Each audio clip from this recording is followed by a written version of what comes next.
Kita berandai-andai. Bisa terbang gitu. Nah, seandainya ada titik di mana sikap partai itu Ya, berbeda dengan apa yang udah menjadi keyakinan dari bupati misalnya. ya. Jadi Apakah ada kemungkinan konflik yang tidak berujung atau ada langkah-langkah terbaik yang bisa diambil?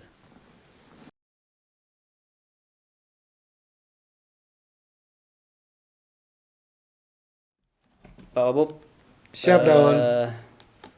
selamat ulang tahun RI yang ke-76. Ya. Saya tahu Pak Wabub dari tadi sibuk melewati proses itu. Terima Luar kasih biasa. sudah hadir di sini untuk berdiskusi. Kita nggak usah pakai ini Pak Wabub ya, karena Baik. kita udah lewati prokes. Nyaman kan saya sebut dengan Pak Wabub nih, karena kita sebenarnya kan udah kenal terlalu lama ya. Jadi dulu nama John Pandu ini memang nama duluan, baru saya kenal fisiknya. Baik, baik. Jadi siap. karena kita dibesarkan di tempat yang sama, Ya. walaupun tidak pernah bersentuhan secara fisik, Ya. saya sering dengar John Pandu, John Pandu. Kesan pertama saya ini namanya ringan banget, Asik. di lidah enak disebut, dan dalam hati saya ini pasti suatu saat akan jadi politisi ini. Allahu Akbar. Jadi sejarah ini kan mengkonfirmasi ramalan saya itu. Siap, siap. Alhamdulillah dah. Luar biasa. Iya. Dan situasi politik Kabupaten Solo akhir-akhir ini sebenarnya menurut hemat saya memang menuntut Pak Wabub mulai mengeluarkan pernyataan. Ya. Karena situasinya memang unik ya. Mungkin tidak akan terulang dua kali. Tapi nanti mungkin kita bicara sampai selesai di akhir cerita tentang politik. Karena pengen juga saya tahu sebenarnya sisi lain dari Pak Wabub. Dan tidak hanya saya, mungkin semua orang di Kabupaten Solo pengen Iya, tahu. iya, betul. Siap. Ya. Tepatnya masa kecilnya Pak Wabub lalui di mana? Di kampung atau di rantau? Ya. Makasih Daun. Saya orang kampung. Orang Lembang Jaya, orang Kotolaweh. Tolaweh. Ya. Kaki Kampung gunung. kita. Kampung kita. Nah, saya lahir di kampung dan orang tua hijrah ke Jakarta tahun 86 atau 87 kira-kira gitu. Saya baru kelas 2 SD. Kelas Semua 2 SD. hijrah ke Jakarta dan sampai saya balik ke kampung itu 20 tahun kami di Jakarta. Tetapi yang orang tua masih di Jakarta. Saya yang pulang kampung gitu. Oh iya. Adik-adik masih di Jakarta. Nah, saya yang pulang kampung. Sekitar kurang lebih 20 tahun di Jakarta dengan dinamikanya metropolitan. Nah, Artinya besar di Jakarta ya. besar di Jakarta. rantau. Besar sekolah dan besar di Jakarta. Iya, iya. Jadi kata orang begini Pak Wabub, Siap.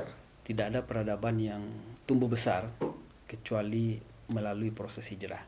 Jadi saya kira terbentuknya Pak Wabub hari ini kronologisnya bisa diurut juga karena hijrah itu. Siap. Itu Bisa keyakinan jadi. saya begitu. Bisa seperti itu. Insyaallah. Nah, jadi Pak Wabub punya kesan terhadap kedua orang tua, karena ini bisa kita ukur nih. Profil Pak Wabub hari ini pasti akan bisa kita baca terkait dengan bagaimana cara kita mengesankan kedua orang tua. Terima kasih Daun. Pertama, saya hari ini hadir karena orang tua. Ya. Ya. Dan karakter yang terbentuk hari ini adalah karakter orang tua saya. Apa saya terutama dan tentu melihat dari proses apa yang beliau jalani, beliau lakukan selama ini di tataran pergaulan beliau. Iya, iya. Dan banyak hal-hal besar yang saya lihat dari beliau ya. Dan hampir sama, saya mungkin bagian dari mengcopy paste juga hari ini. Style maupun cara-cara ya beliau lakukan selama ini. Karena saya lihat beliau tuh berkomunikasi dengan siapa saja, berteman dengan siapa saja, baik orang yang berpangkat maupun orang yang bukan siapa-siapa, beliau melihatnya sama. Dan hari ini saya hadir karena beliau, Iya, iya. termasuk sampai dalam masuk ke politik praktis ya, dan mengikuti kontestasi dan lain-lain. Artinya hadir menurut Pak Wabub itu bukan hanya hadir secara fisik, Yes, tapi eksistensi, profil juga bagaimanapun bentukan dari orang Orang tua. tua. Orang tua. Memang dulu Papa bagaimana di Jakarta sampai kemudian Pak Wabub menganggap ini sesuatu yang penting untuk dijadikan semacam catatan. Ya, jadi beliau karena tadi saya bilang berteman dengan siapa saja. Orang besar teman beliau. Oh, Padahal beliau bukan siapa-siapa gitu. bukan orang politik beliau. Bukan orang politik. Dan tidak ikut politik praktis. Bukan pengusaha juga. Pengusaha Usaha kita besar. punya, kita bukan pengusaha besar, kita punya usaha-usaha kecil-kecil aja. Beliau bersama teman-teman beliau ya. Jadi bukan usaha besar, tapi usaha-usaha kecil yang mungkin cukup menghidupi kita juga lah. Usaha-usaha kecil aja. Kalau bisa sebut 3 atau 4 nama, siapa saja teman-teman beliau yang tadi Pak Wabub sebut sebagai orang-orang besar itu? Itu luar biasa teman-teman beliau. Saya ingin juga seperti beliau sebetulnya. Punya teman-teman orang-orang besar, tapi orang-orang kecil juga sama aja, beliau melihatnya sama, memperlakukannya sama gitu. Contohnya siapa? Saya pernah bertemu dengan Pak Soeharto dulu. Pak Soeharto, Presiden? Presiden Republik Indonesia, yang waktu itu memang luar biasa itu. Iya. Kita ketemu presiden, wah, saya juga ekspektasinya juga berbeda waktu itu. Orde Baru. Zaman Orde Baru, Ya, Pak Harto kan powerful. powerful, Papa udah kenal. udah kenal, dan saya pernah diajak Berarti beliau. pernah ke istana? Oke, istana, ke Cendana, Ya? Di Oh, ke Cendana istana udah itu. pernah. Oh, iya. itu kecil-kecil ya. Cuma waktu itu kan masih kecil-kecil banget, paling SMP lah. Jadi sebenarnya tanpa disadari Pak Wabub sebenarnya alam bawah sadarnya sudah bersentuhan dengan politik sebenarnya di zaman-zaman itu ya. betul, Walaupun betul belum sekali. menyadari. Belum menyadari, tapi memang sudah di dunia ada seperti itu. Gitu. Iya, iya. Karena saya lihat bukan hanya Pak Presiden aja waktu itu yang begitu luar biasa ya teman Bapak, termasuk dengan mungkin ada beberapa tinggi-tinggi lainnya kalau saya lihat. Nah, ada yang jenderal juga gitu kan. Nah, karena saya sedikit bercerita Daun, karena memang Papa sebenarnya bukan siapa-siapa, tapi karakter beliau yang luar biasa. Hari ini saya terbentuk berdasarkan karakter beliau. Berteman dengan siapa saja sebetulnya. Saya sendiri sebenarnya pernah mendengar nama besar beliau, tapi sayangnya tidak pernah berkesempatan secara fisik untuk ketemu. Baik. Saya penasaran sesungguhnya. Lalu balik ke Solok, langsung jadi politisi atau ada lika-liku dulu? Dari kaliku belum langsung ke politik praktis. Jadi saya 2006 itu pulang kampung. Nah, kebetulan ada saudara dan adik juga mau persiapan menikah. Iya. Nah, persiapan itu kami di kampung tahun 2006 itu. Nah, standby di kampung di Bukit Sila ya, di Kotolala ya. Nah, jadi dalam proses itulah kita beradaptasi dengan keluarga besar yang ada di kampung. Itu masih bahasa Indonesia berarti itu ya? Belum bisa bahasa Minang? Enggak, kebetulan kami di rumah di Jakarta Tetap bahasa Minang? tetap bisa Minang. Oh iya. Nah, kita bisa berdiskusi bahasa Minang. Mama selalu pakai itu bahasa Minang, Bapak juga begitu. Nah, cuman mungkin waktu itu awal-awal saya agak cukup kaku menyampaikan hal-hal yang sekiranya dengan bahasa Minang. Tapi dengan proses berjalan tuh normal kok. Tidak ada masalah. Nah lalu singkat cerita nih Pak Wabub kemudian kan menjadi fenomena menarik juga di politik Kabupaten Solok. Yes. Maju, kemudian mulai jadi anggota DPRD 2 periode, lalu jadi ketua DPRD, lalu sekarang jadi wakil bupati.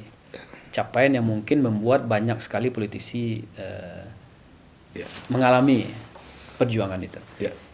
Ini pertanyaan nakalnya enak mana Pak Bob? Jadi ketua DPRD atau wakil bupati? Makasih Daun. Jadi kalau sekaitan itu sebetulnya kan ini kan ujungnya adalah pengabdian saja. Nah, pengabdian apa yang bisa terbaik kita lakukan untuk masyarakat kita. Nah, bicara DPRD enak mana dengan wakil bupati? Kalau secara lahir saya bilang sama, toh ini amanah kedua-duanya. Dan memang harus dipertanggungjawabkan. Ketua DPRD amanah, wakil bupati hari ini adalah amanah. Nah, cuman sedikit saya sampaikan Daun bahwa memang semua itu berproses, tidak ujuk-ujuk ya. Karena di awal dulu saya menyalon tahun 2009, itu melalui pasca saya sudah dari penjara ya lepas, bebas itu kan tahun 2007. Saya berkegiatan seperti biasa jadi pemborong di Kabupaten Solok dan di luar Kabupaten Solok. Saya lihat waktu itu saya berteman dengan banyak orang, dengan kawan-kawan organisasi profesi waktu itu, Gapensi, Gapeknas dan lain-lain ya. Nah akhirnya dengan pertemanan-pertemanan inilah saya terus mencoba membangun komunikasi, bertemu dengan orang-orang politik, bertemu dengan kepala daerah waktu itu. Nah, sekarang kan kalau apakah kita harus dekat dengan kekuasaan? Iya. Kira seperti itu. Saya coba 2009 tahun. Hmm. 2009 awalnya saya di Demokrat. Oh, itu Demokrat itu? Demokrat. Pertama. Demokrat, cuman waktu itu kesempatan belum jadi Demokrat. Akhirnya tidak jadi Nggak duduk? bukan tidak duduk, bukan tidak jadi Demokrat. Saya mengambil jalur lain waktu itu, partai adalah Partai Kebangkitan Bangsa, PKB. PKB. Tahun 2009 saya ikut kontestasi pada pileg itu, cuman sudah berusaha maksimal, garisan belum ada. Ya. Nah, belum ada. Nah, tentu sudah selesai. Kita beraktivitas seperti biasa menunggu tahun 2014. Nah, setelah itu pengabdian saya pertama di Gerindra itu adalah tahun 2010 Pak Sep. Pak Sep Tismen mengajak saya untuk bergabung. Yeah. Sekian beliau melihat saya sebagai anak muda yang waktu itu mempunyai suara cukup lumayan lah. Ya. Nah, cukup lumayan untuk bisa diajak secara bersama membesarkan Partai Gerindra. Karena Partai Gerindra waktu itu baru tahun 2008 didirikan oleh Pak Prabowo, 2009 ikut peserta pemilu. Itu kalau Gerindra dapat berapa kursi ya waktu? Oh, 2009 itu Gerindra baru dapat satu. Gerindra dapat satu kursi. Itu Pak Arlon. Oh. Pak Arlon yang dari level 4 beliau. Yang sampai hari ini masih. Pak Sep? Pak Sep waktu itu belum. Oh. 2009 Pak Sep itu belum ikut beliau. Ikut tapi belum mendapat amanah. Nah, belum duduk. Nah, akhirnya kita ketemu Pak Sep. Waktu itu saya ketua PKB ya. Saya ketua PKB bertemu Pak Sep ya, bertemu Pak Sep di perjalanan politik ini. Beliau mengajak saya untuk, udah, Pak John gabung aja Gerindra deh. Baik-baik Pak Sep, saya bilang. Kira-kira seperti itu prosesnya. 2010 saya bergabung dengan Partai Gerindra yang cukup waktu itu dinamikanya macam-macam juga. Gitu. Nah, ini kan kita udah mulai masuk ke ranah politik praktis nih, Pak Wabub. Iya.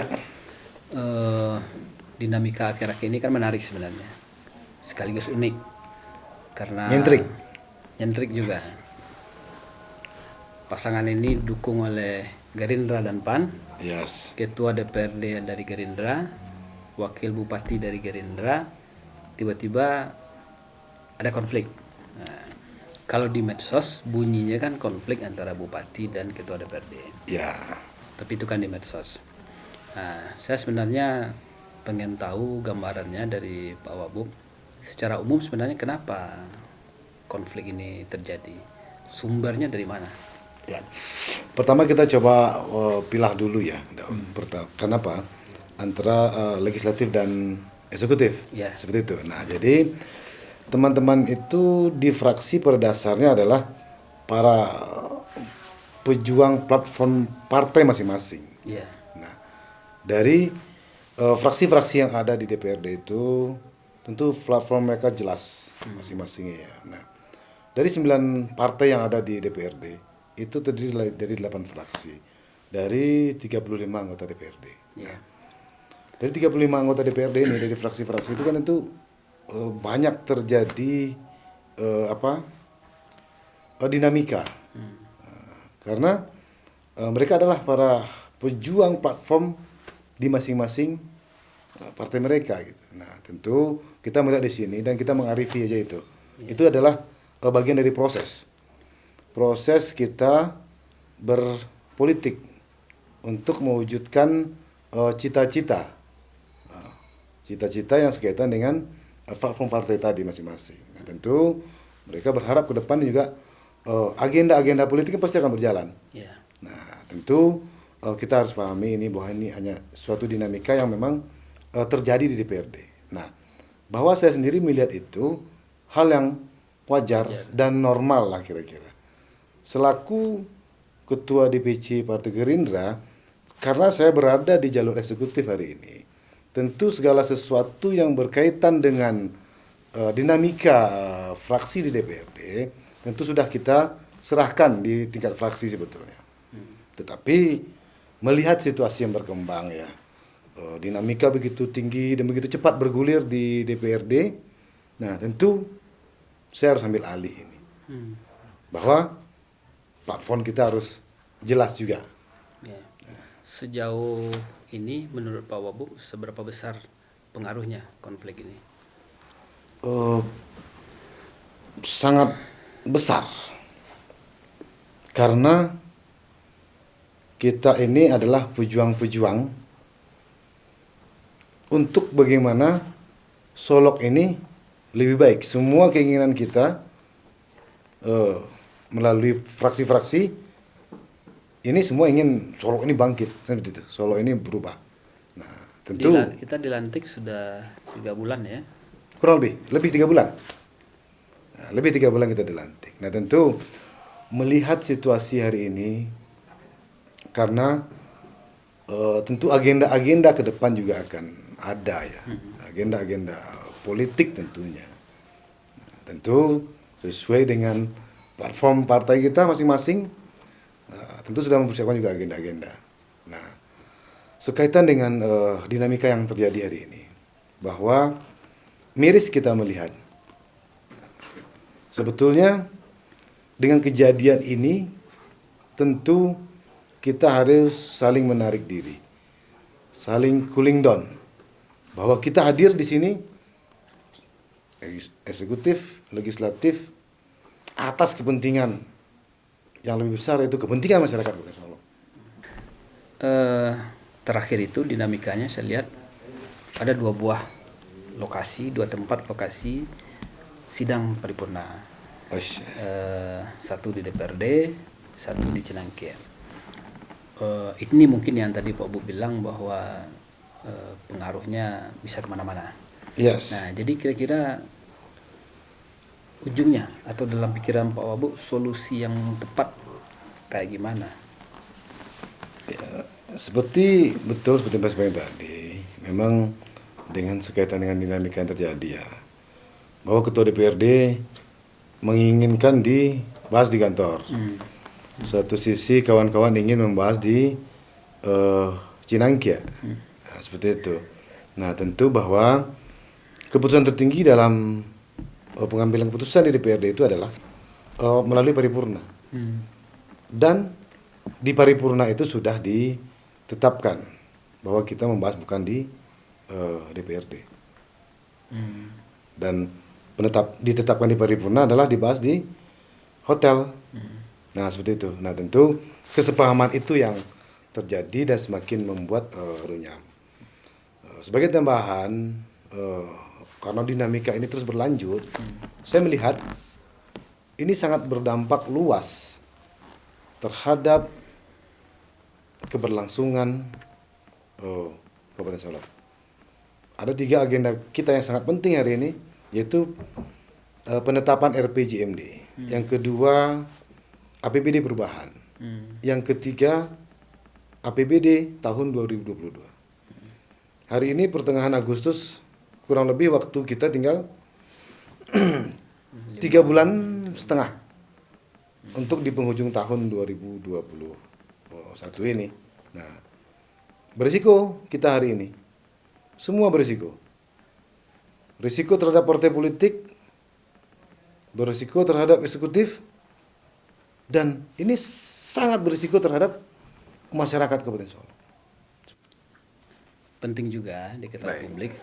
Sebenarnya sudah sejauh mana Pak Wabu mengenal Pak Epi Adiasda? Yang pasti saya tentu tahu dengan Pak Epi Adiasda, bahwa mungkin semua orang Sumatera pernah tahu lah dengan beliau ya.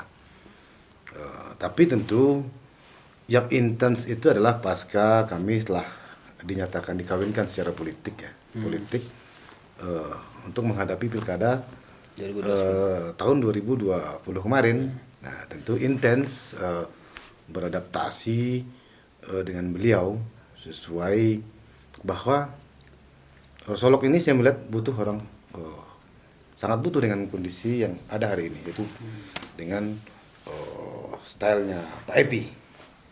Karena saya yakini beliau ini adalah orang besar dengan segudang pengalaman, dan kebutuhan beliau tidak ada lagi selain memang betul untuk pengabdian terhadap Kabupaten Solok. Nah, jadi dan satu sisi beliau sangat visioner. seorang yang bekerja keras, berkemauan keras untuk bagaimana mewujudkan Kabupaten Solok ini berubah. Tentu dengan semangat-semangat seperti inilah Solok saya yakin akan bangkit di tangan seorang Pak Pierdi Asda.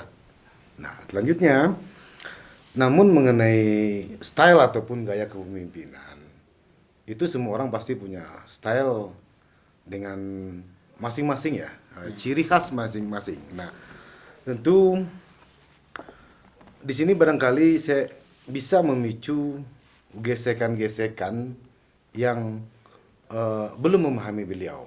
Nah, karena saya meyakini satu hal bahwa kebaikan dan kebajikan itu akan menyatukan orang dari berbagai kalangan ataupun karakter-karakter. Kalau Pak Wagub sendiri tidak ada kesulitan beradaptasi dengan beliau? Sejauh ini insya Allah komunikasi itu terbangun baik. Tidak ada kendala komunikasi dengan beliau. Karena saya tahu dengan karakter beliau yang memang jelas, tegas, dan apa adanya.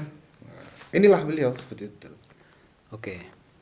Nah, sekarang kita coba lihat ya, kita evaluasi sejak kita melakukan pilkada. Ya. Sejak tahun 2005. Rata-rata pasangan itu setelah dilantik cenderung rontok. Ya.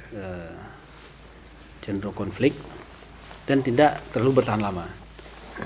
Nah, ini mengingat style yang menurut Pak Wabub tadi itu mungkin sepele, tapi karena ini pasangan, masih ada beberapa tahun lagi proses yang akan berjalan, kira-kira bisa bertahan atau akan rontok juga? Saya pastikan bahwa di sini tidak ada terjadi keretakan, karena saya memahami beliau. Nah, tentu jika kita semua yang mau merubah diri dari pasangan politik itu menjadi seorang negarawan lagi. Karena kita dilahirkan dari pasangan politik. Nah, bagaimana dari pasangan ini kita menjadi negarawan? Bahwa itu ada langkah-langkah moderat yang harus kita lakukan. Seperti itu, Daun. Nah, apa dalam pikiran Pak Wabub, apa langkah-langkah moderatnya? Ya, pertama tidak ada lagi lawan politik.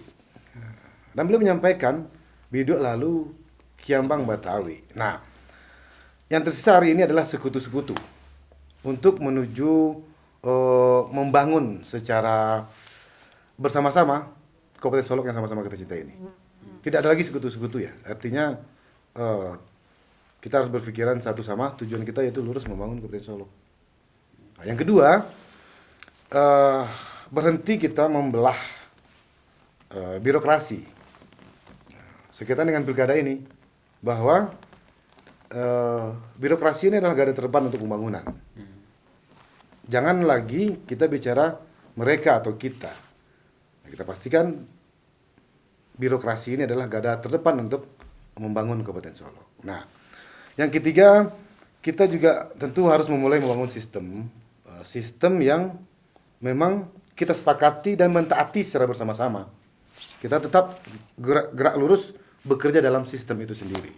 Nah, yang keempat, saya rasa mari sama-sama kita ciptakan ya kondisi politik yang kondusif di Kabupaten Solok, karena kita butuh kebersamaan. Membangun ini harus secara bersama-sama juga. Bahwa dalam kontestasi memang ada persoalan-persoalan, tetapi yang pasti pilkada sudah selesai, bahwa membangun Solok ini harus secara bersama-sama. Nah, oke, Pak Bob. Kemarin kan ada konferensi pers ya. Ya. Ini juga butuh dijelaskan karena terkait dengan sikap Gerindra tentang konferensi pers kemarin. Sebenarnya cara Pak Wabub memandang partai yang sedang dipimpin hari ini seperti apa? Ya, tentu secara garis besar bahwa saya JFP ini lahir dan hadir di pentas politik itu adalah karena Gerindra. Sampai terakhir saya menjadi wakil bupati itu adalah karena Partai Gerindra. Nah, dan kita akan tegak lurus sekaitan dengan platform partai. Nah, tentu setelah menjadi wakil bupati hari ini bahwa kita ini adalah milik bersama. Nah, tapi yang pasti hari ini saya ketua DPC Partai Gerindra Solo. Sesuai dengan ADRT partai. Kita harus tegak lurus membela kepentingan partai dan kepentingan masyarakat. Nah, jadi dari sisi ini saya melihat bahwa jelas dari Dewan Pimpinan Pusat, Dewan Pimpinan Daerah, dan Dewan Pimpinan Cabang tentu kita harus satu suara seperti itu. Saya yakini Daun bahwa saya lahir dan besar oleh Gerindra. Nah, ini yang terakhir ini Pak Abu. Kita berandai-andai. Bisa terbang gitu. Nah, seandainya ada titik di mana sikap partai itu Ya, berbeda dengan apa yang udah menjadi keyakinan dari bupati misalnya. ya. Jadi Apakah ada kemungkinan konflik yang tidak berujung atau ada langkah-langkah terbaik yang bisa diambil? sekaitan dengan itu kita sudah jelas.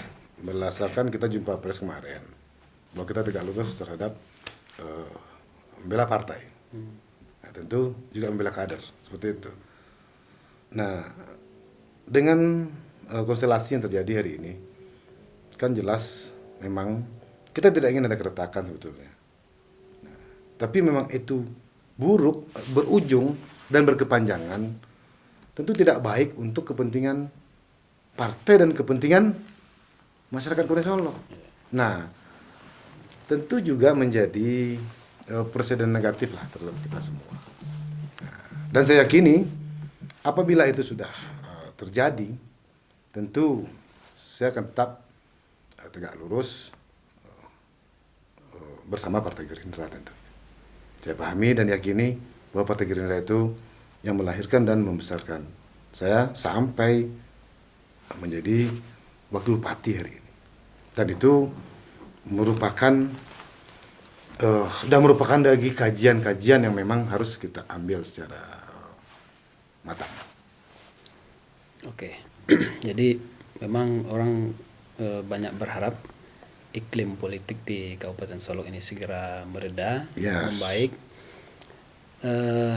Dari keseluruhan masalah, saya punya feeling ini sebenarnya Pak Wabub punya ruang yang cukup strategis untuk memperbaiki itu. Yes. Saya cuma bisa berdoa supaya langkah-langkah yang diambil itu seperti menarik rambut di dalam tepung. Yes, betul. Rambut diambil tidak putus tapi tepungnya tidak Berserak berserakan. atau berserakan ya. Nah, Luar biasa. mudah-mudahan semuanya membaik. Saya kira demikian Pak Wabub, sukses selalu. Kalau Pak Wabub punya closing statement, saya persilakan. Ya, makasih Daun. Sekaitan dengan ini adalah suatu kesempatan yang luar biasa. Bersama Daun, Ukma Eksadias, kakak saya, Dunsana saya, ya, keluarga besar saya, dan hari ini beliau adalah tokoh politik Kabupaten Solok, bukan hanya di Solok tapi nasional, dan hari ini ada di Jendela Ukma. Dan tentu dengan Jendela Ukma ini mungkin tempat kita para tokoh-tokoh masyarakat Kabupaten Solok sambil berdiskusi melalui podcast ini. Sekali lagi selamat Daun, semoga podcast ini terus berkembang. Dan tentu hari ini kita merayakan Dirgahayu Republik Indonesia yang ke-76. Tentu kita tidak lupa bahwa kita menikmati perjuangan hari ini. Dan tentu kita menghargai para pejuang-pejuang pendahulu bangsa, para nenek moyang, para founding father NKRI ini. Kita doakan semoga NKRI ini lebih baik ke depan. Dan itu menjadi harapan kita semua tentunya. Sekali lagi sukses buat Daun. Terima kasih sudah diundang bisa berdiskusi di sini sekaitan dinamika Kabupaten Solok, dan ini tentu menjadi catatan bagi kita semua. Inilah kita, masyarakat Kabupaten Solok yang memang cinta damai. Terima kasih, Daun. Ya, semoga semuanya berjalan sesuai dengan yang kita rencanakan. Siap. Salam corona dulu. Salam Corona. Dan juga kita tuh mengucapkan berdoa bagaimana memang pandemi ini COVID-19 ini berakhir di Indonesia, berakhir juga di Kabupaten Solok tentunya. Sudah lebih kita semua. Iya. Nah, masyarakat kita sudah berat menghadapi beban kehidupan ini. Oke. Terima kasih Bapak John Firman Pandu. Sukses selalu. Terima kasih Daun, sukses selalu buat Jendela Umah. Sekali lagi.